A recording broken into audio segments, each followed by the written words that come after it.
골로새서 3장 18절에서 25절까지 전정자 집사님과 함께 교독하겠습니다. 마이크 가까이 대고.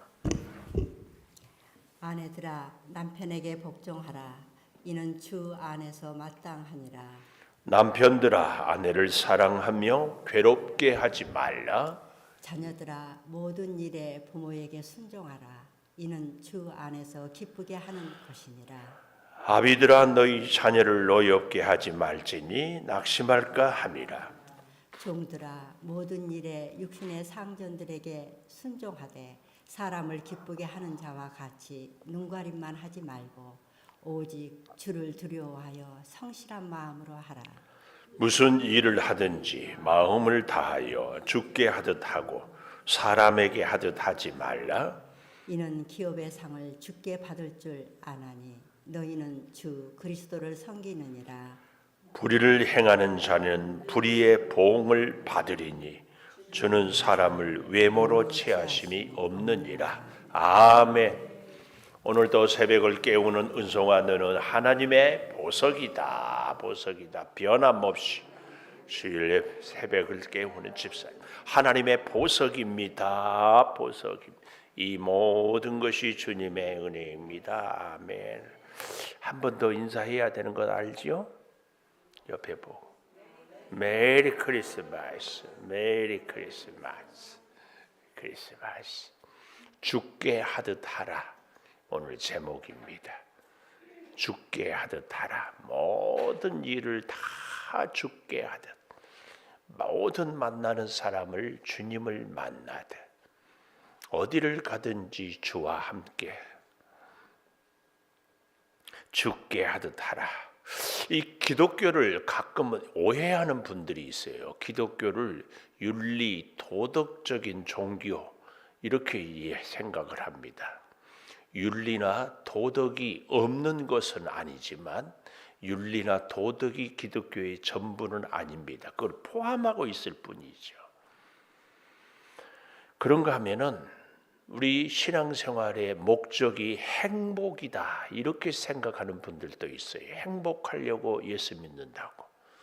네, 그런데 그 사람들의 기준이, 행복의 기준이 바르게 돼야 되는데 예수님이 정하는 그 기준의 행복을 찾아야 되는데, 여기 있는 분들은 그런 분들이 안 계시겠지만 여자분들이 그 말에 다 넘어간대요. 남자가 당신 나한테 시집 오면 손에 물 안 묻히고 살아가게 해줄게. 그 말 듣고 결혼한 분들 계셔요?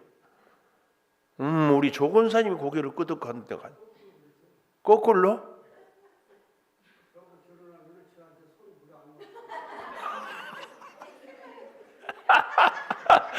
하여튼 우리 연세가 80이 넘은 우리 기장로님이 이렇게 재밌게 해줘서 너무 감사하고, 우리는 다 알아요, 장로님. 하여튼 근데요, 제가 이제 극단적인 예를 드는데 문 안 붙이고 사는 사람 있어요. 누구예요? 응? 누구? 노숙자? 자, 예? 손에 물 안 묻히고 사는 사람, 손가락 깠다가 안 하고 사는 사람, 중환자. 중환자실에 있는 분, 여러분 썩 도와주고 이리 뛰고 바쁘게 뛰는 사람이 복 있어요? 꼼짝 안 하고 누워있는 중환자가 복 있어요? 물론 제 예가 극단적인 예의라는 것은 제가 인정은 합니다만은, 예수 믿는 우리는요, 궁극적인 인생의 목적이 예수님 닮은 거예요. 예수님처럼 사는 거 아니에요? 근데 예수님이 꼼짝 안 하고 제자들이 밥 다 해줬을까요? 저는요, 부활하신 예수님이 갈릴리 호숫가에서 생선구이 구워놓고 제자들이 올 때 밥 먹자, 조밥 먹자 했는데 그 예수님이 정말, 아니 나를 부인하고 도망간 놈들을 불러다가 다시 밥 먹자. 우리는 그렇게 살아야 할 줄 믿습니다. 우리 존경하는 우리 기장로님도 하루에 한 끼 정도는 조 권사님 밥 챙겨주지요? 아니 그러니까 간단해요. 밥 한 끼 사주면 돼요. 그러니까 저는 그것이 안 되니까 한 끼를 하루 3끼는 안 먹어. 하루에 2끼만 드셔도 한 끼는 안 해주면 그것만 돼. 옛날에는요 남자가 하루 3끼를 다 뜨신 밥을 얻어 먹으면 복이라고 그랬어요. 요즘에는요 어떤 남자가 멋진 줄 아세요? 한 끼는 챙겨주는 남자. 시대가 그렇게 바뀌었어요. 우리 장로님들, 남자 장로님들의 표정이 전혀 이렇게 딴 나라 사는 것 같은지 잘 생각해 보십시오. 예수님도 밥을 해서 제자들을 먹였다는 사실. 이렇게 얘기하니까 윤신자 사모가 두고 보자 지금 그런 거예요. 기독교는요 절대 기억하십시오. 행복을 추구하기 위해서 결혼을 가정을 이루어라 그러지 않았어요. 그러면 왜 가정을 이루는지 너무 재밌는 것은요. 이 18절에서 25절까지는 이 세상의 가장 기본인 가정을 통하여 세상을 변화시키고 하나님 나라를 세워가는 것을 우리에게 보여주는 것입니다. 아내들아 남편에게 복종하라. 이 말은 이 복종에 대해서 노예적인 복종을 얘기하는 건 아닙니다. 주인이 채찍을 들어서 주인이 폭력을 가해서 말 안 들으면 안 되기 때문에 이게 아니고 여기 성경이 말하는 복종은요 동등한 관계에서 인내하고 신뢰, 믿으면서 복종하는 겁니다. 이 복종을 얘기해요. 이것이 중요한 거 잘 보십시오. 굉장히 반복되는 얘기가 주 안에서란 이 말입니다. 남편에게 복종하는 것이 주 안에서 마땅하다. 또 20절에도 보십시오. 자녀들아 모든 일에 어떻게 하라고요? 부모에게 순종하라. 이는 주 안에서 기쁘게 하는 것이다. 우리의 삶에 그래서요 원칙이 사람을 관계일 때 인간 관계의 기준이 이 주 안에서라는 이 말입니다. 주께 하듯 주 안에서. 그래서 우리가 모든 일을 할 때에 기준이 있어요. 예수님처럼. 그 얘기입니다. 이걸 꼭 기억해야 돼요. 여기 남편들아 19절이에요. 아내를 사랑하며 이 말도요. 소중히 여기며 그런 어원적인 의미가 있어요. 아주 귀하게 여기 소중히 여긴다. 그래서 괴롭게 하지 말라. 아주 재밌는 것은 오늘 이 골로새서 3장은 에베소서 5장의 가정에 대한 얘기와 아주 흡사한 것입니다. 이것도 우리는 알 수 있으면서요. 이 얘기를 이렇게 지금 골로새 교회에 바울이 하는 것은 그 밑바탕이 뭐라고 그랬어요?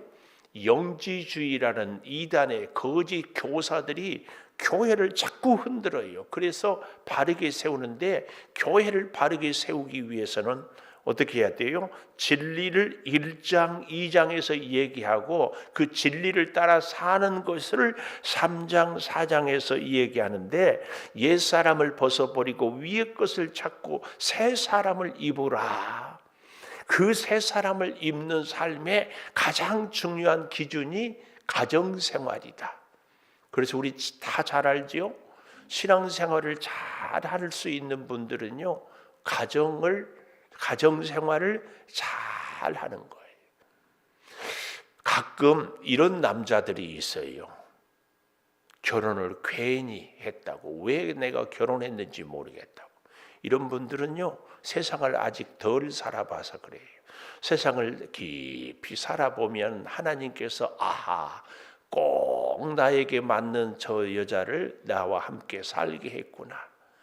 그 사람 때문에 내가 사람이 되고 그 사람 때문에 내가 다듬어지고 그 사람 때문에 내가 훈련을 받고 이렇게 했다는 것을 알게 돼요. 결혼은 우리가 잘 아는 것처럼 남편과 아내는 내가 행복하기 위해서, 내가 자유하기 위해서, 내 꿈을 성취하기 위해서가 아니에요. 하나님은 오늘 여기 복종하라, 사랑하며 괴롭게 하지 말라, 이 18절 19절의 얘기를 같이 합쳐서 한마디로 딱 한 단어로 얘기하면 아내는 남편을, 남편은 아내를 책임져라, 그 말입니다. 책임져라. 그래서 죽게 하듯 하는데요, 오늘 그 첫째로 가정에서 모든 일을 죽게 하듯 해라. 가정에서의 모든 일을 죽게 하듯 해라. 우리가 집안 청소를 하고 음식을 장만하고 일을 하고 뭘 하는 것을 죽게 하듯 하라. 그 얘기입니다. 여기 자녀들아 모든 일에 부모에게 순종하라. 이게 참 이 시대에는 기가 막힌 말이 됩니다. 왜냐하면 오늘날 젊은이들이 우리 한국 안에 결혼을 많이 안 해요. 그래서 전 세계가 이 한국이 어떻게 될까에 초미의 관심사예요. 왜냐하면 인구 절벽이 이렇게 급속하게 그리고 지속적으로 그리고 앞이 보이지 않는 나라가 없어요. 이 젊은이들이요, 결혼을 하지 않겠다, 이것이 어쩌다 한두 사람이 아니라 우리 사회의 문화예요. 대세라 그 말이에요. 문화, 결혼을 안 하는 거. 옛날에는 결혼 명절에 모이면 너 언제 결혼할 거냐, 이게 막 스트레스라고 그런 얘기 묻지 마라 그러는데, 이제는요 결혼 안 하는 것이 아주 전혀 이 시대가 됐어요. 그리고 혹 결혼을 하더라도 애는 낳지 않는다, 뭐 이런 거. 그러니까 그런 이 시대의 우리 청년들에게 자녀들아 모든 일에 부모에게 순종하라. 오늘날 바울이 우리 대한민국에 와서 이 말을 쓴다면 이렇게 쓸 것 같아. 자녀들아, 모든 자녀들아 꼭 결혼하고 아기 낳거라. 지금 이 시대에 가장, 그래서요 여러분, 예수 믿는 우리들은요 진짜 자녀를 위해서 기도할 때 무슨 기도해야 돼요? 결혼해서 애 낳게 해달라고 기도해야 돼. 이렇게 하지 않으면 안 되게 지금 되어 있어요. 이슬람들은 애들을 많이 낳아요. 거기다가 합법적으로 한 남자가 네 여자하고 살아도 된다 이래가지고 영국 같은 데는요 기독교 국가인데 이미 이슬람 국가가 돼버려요. 이 기가 막힌 시대를 우리는 살고 있어요. 가까운 목사님이 아들이 결혼을 했는데 아들 며느리가 뭐예요? 예수를 안 믿어. 예수를 안 믿어. 우와, 기가 막혀요. 제가 그 얘기 듣고 가만히 생각해 보니까 부모의 은혜가 아니라 자녀의 은혜가 있어요. 자녀의, 여러분들 중에 이 자리에 계신 분들 중에 혹 자녀들이 믿음 생활을 잘 하십니까? 우리끼리 얘기지만 그 자녀들이 믿음 생활을 잘하는 것이 부모가 훌륭해서 잘 믿는 것 같아요? 그렇지 않은 거 알죠? 자녀의 은혜. 내가 그래서 깨달았어요. 정말입니다. 기가 막혀요. 이 시대에. 우리 대한민국을 위해서 우리는 기도해야 되는데요. 가장 첫 번째 기도 제목이 인구 절벽을 극복하게 해달라고.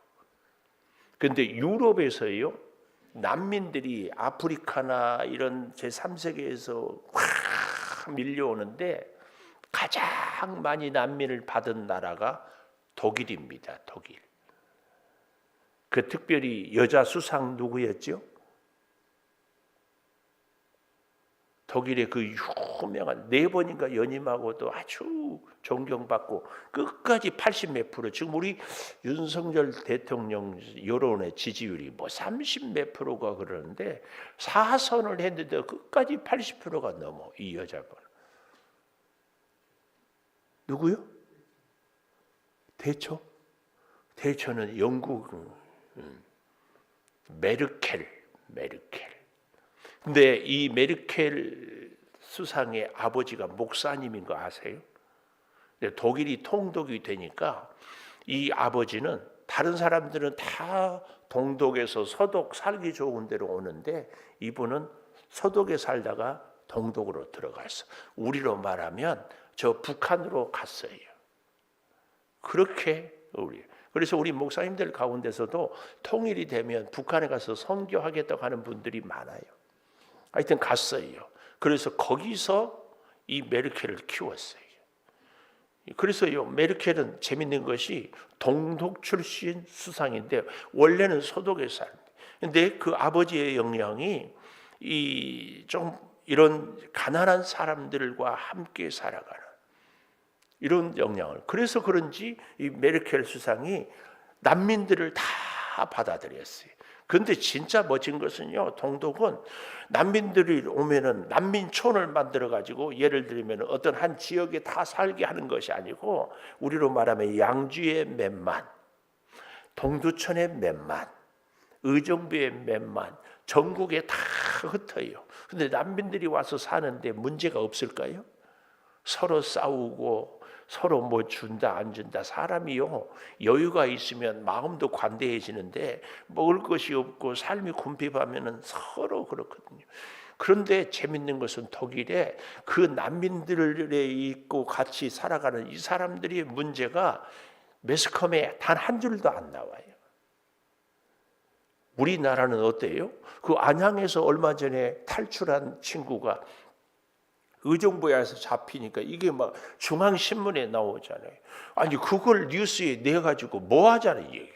괜히 우리도 막 의정부 가기 무서워하고 아무 이 사회의 영향력이 도움이 안 돼요. 사실은 그런 뉴스들은 내보내서는 안 돼요. 그런데 우리나라는 뭐 하나가 있으면 막 크게 막 문제가 일으킨 저처럼. 그 탈주범 때문에 의정부 시민들이 누가 뭐 한 사람도. 근데 독일은 이런 뉴스를 발표하지 않는 이유가 있대요. 우리 양주에서 난민들 때문에 어려움이 있다. 근데 뉴스에 안 보내는 것은 양주시가 그 정도의 외국 난민들은 능히 극복하고 소화하고 살 수 있을 만한 능력이 있다고 믿기 때문에. 굉장히 중요한 관점이에요. 우리가 집집마다 무슨 일이 있고 뭐 할 때 우리도 다 그러잖아요. 저 집은 어쨌든 저쨌든. 근데 참 조심해야 돼요. 그 일을 도와주거나 그 일에 있어서 힘이 돼주지 않으려면 얘기하는 것은요, 비아냥거리고 흉보는 것이 돼요. 독일은 그래서 그런 일들이 뉴스가 나오지 않아요. 우리나라 매스컴도 사실은 바뀔 필요가 있어요. 뭐 그런 안 좋은 얘기들이 아니고 힘들고 어렵지만 정말 우리처럼 소시민들이 하루하루 이렇게 살면서 견디면서 회사를 다니면서 혹은 회사를 운영하면서 알뜰살뜰하게 이렇게 살아가는 이런 뉴스를 통해서 서로 힘을 얻고 그리고 서로 격려하고 이 성탄절에도 작은 이런 일들을 통하여서 절망하지 않도록 해주는 이런 뉴스들이 나와야 되는데 이게 기가 막힌 거죠. 저는 우리나라의 인구 절벽을 이론적으로 와야 된다. 우리가 낳지 않으면 우리 대한민국을 지탱할 힘을 가난한 나라의 시민들이, 백성들이 와서 건강한 의식을 갖고, 특별히 제 바람은 외국에서 우리나라에 이주하기를 원하는 사람들에게 만약에 나보고 대통령을 하라고 그러면 다 조건을 달겠어. 한국에 살 때는 꼭 예수 믿어야 된다. 그러면 대통령 못 되겠죠.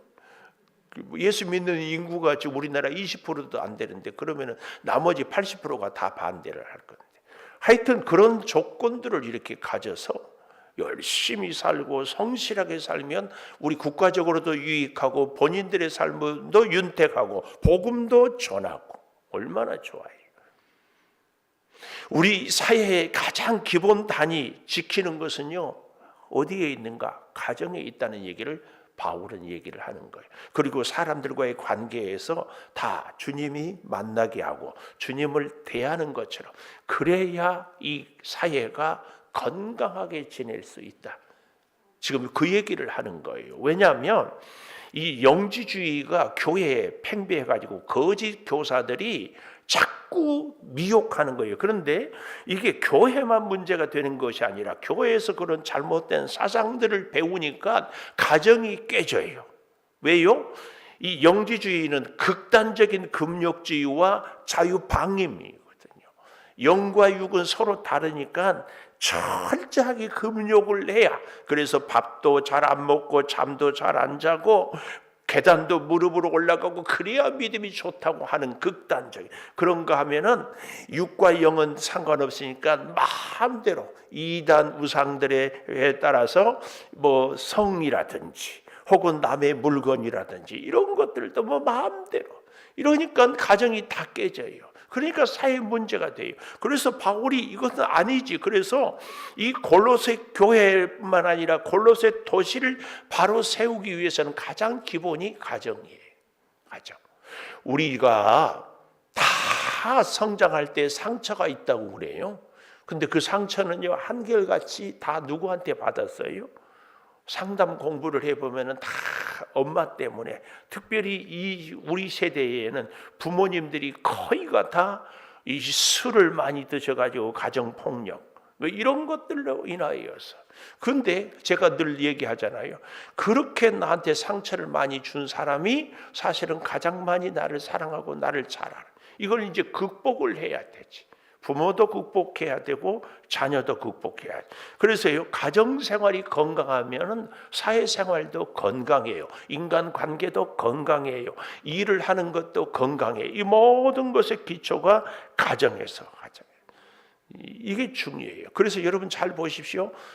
교회는 가정을 죽게 하듯 딱 세우는 그 일을 하는 거예요. 그래서 결혼은 우리가 행복하기 위해서다.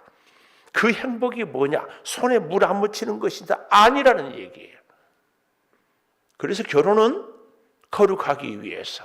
거룩의 열매가 행복이에요. 그런데 그 행복은 예수님처럼 제자들을 위해서 생선구이를 준비하는 부활한 이후의 그 모습까지도 우리가 본받는 것이. 그래서 오늘 여기 22절에 보면 마지막에 사람을 기쁘게 하는 것처럼 눈가림하지 말고 23절에 무슨 일을 하든지 마음을 다하여 주께 하듯 하고, 그 말이에요. 이 말은 무슨 일이든지 무슨 누구를 만나든지 어디를 가든지 항상 주와 함께 하듯 하고, 그 얘기입니다. 이걸 꼭 기억해야 됩니다. 오늘 사랑하는 여러분, 하나님은 누구십니까?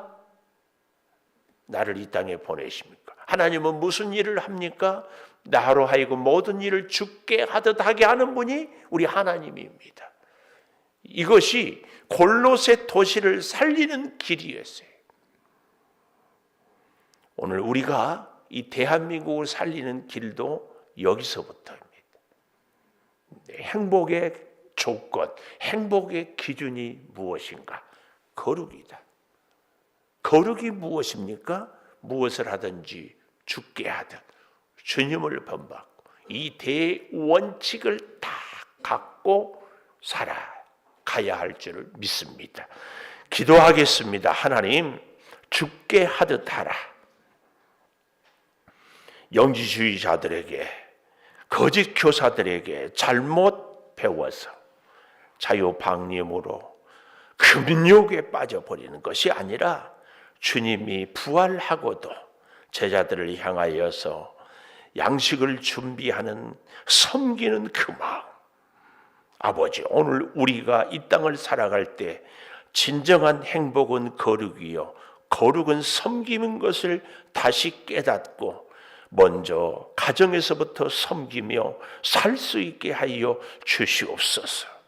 지극히 이지러진 세상에서, 이지러진 문화에서, 잘못된 사탄의 문화에서 늘 자기 중심적인 우리의 삶이 주님으로 인하여서 이웃을 만나는 사람을 하는 모든 일을 주께 하듯 하는 참으로 주님의 그 놀라운 교훈을 배우게 하여 주시옵소서. 지금은 우리 주 예수 그리스도의 은혜와 아버지 하나님의 무한하신 사랑과 성령의 감화 감동하심이 영원토록 함께 하시옵기를 간절히 축원하옵나이다. 아멘. 기도하십시다.